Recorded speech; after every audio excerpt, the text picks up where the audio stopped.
Hey, I'm Ainsley, and I wanted to tell you why I've built Halftime. You know, I had an incredible career, 20 years of genuinely loving the work, from stretch assignments to being the person that everyone came to, building something really real. And then I led through a pandemic, which was its own particular kind of relentless.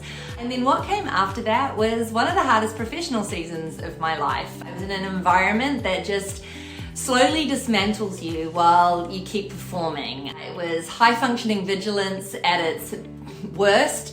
There wasn't really safe ground, and I kept going until I couldn't. And that's when I broke. I suffered from real burnout. I retreated from my network, from a version of myself that I thought I knew, and it was one of the loneliest periods I've ever felt professionally.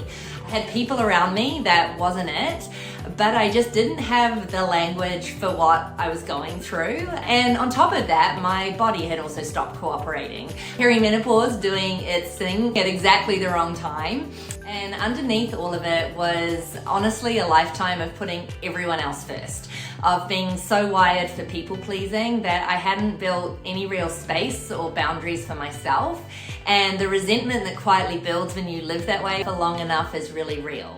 So I left, and I simultaneously leapt and started ZenZero at 46, which has been one of the best decisions of my life, and also genuinely chaotic in a way that entrepreneurship just is.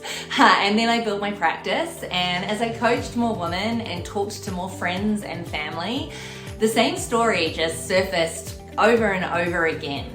You know, these women who are really capable, experienced, and quietly carrying something that they haven't quite named or maybe made sense of yet. And are just at sort of a threshold, doing what I did, trying to figure it out, and oftentimes alone. Halftime exists so you don't have to get to where I got to before you get that support. You know, life can look radically different, and you can still be super successful. This isn't about burning anything down, unless of course you want to, but it's about being more intentional about what the second half looks like on your very own terms. It's 3 months of doing the real work on who you are, what you want, and what it's going to take to get there, with someone who has been in this exact season and knows it from the inside. So really, ultimately, I built Halftime for the woman that I was. So come join me.